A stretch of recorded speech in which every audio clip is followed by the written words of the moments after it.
तर तिकडे नागपुरातील गॅस गोडाऊनमध्ये एकही व्यावसायिक सिलेंडर उपलब्ध नाहीये। कंपन्यांकडून गॅस गोडाऊनमध्ये व्यावसायिक सिलेंडरचं वितरण 100% बंद करण्यात आलंय। घरगुती गॅस सिलेंडर घेण्यासाठी लोक त्या ठिकाणी पोहोचले।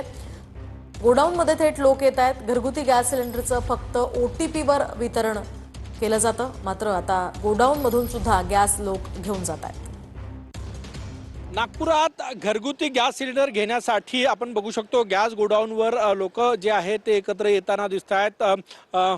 तुटवडा जो आहे तो व्यावसायिक सिलेंडरचा निर्माण झालेला आहे। घरगुती सिलेंडर व्यवस्थित मिळत आहे तरी सुद्धा लोक जे आहेत ते आपलं सिलेंडर घेण्यासाठी सकाळपासूनच गॅस गोडाऊनवर येताना दिसत आहेत, गर्दी करतायत। हे दृश्य आपण बघू शकतो।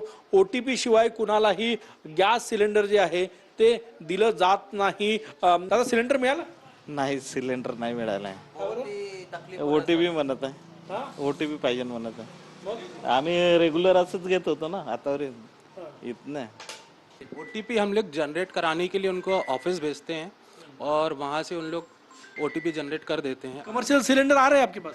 नहीं, अभी नहीं है।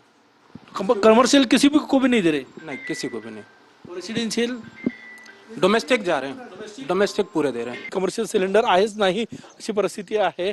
सगळे खाली आहे कमर्शियल सिलेंडर्स, सगळे खाली आहे। मिळत आहे कमर्शियल सिलेंडर? अभी तो पूरा एम्प्टी खाली है, एम्प्टी पड़ा है पूरा। नई गाडी नहीं आ रही अभी नहीं। नक्कीच कमर्शियल सिलेंडर मिळत नाही आहे आणि सगळ्यात महत्त्वाचं जे डोमेस्टिक सिलेंडर आहे त्यावरही लोकांना OTP द्यावं लागतं, त्यानंतर सिलेंडर मिळत आहेत। लोक जे आहेत ते आपापलं सिलेंडर घेण्यासाठी थेट गोडाऊनवर पोहोचलेले आहे। कॅमेरामॅन सचिन सयामसह गजानन उमाटे, TV9 मराठी, नागपूर।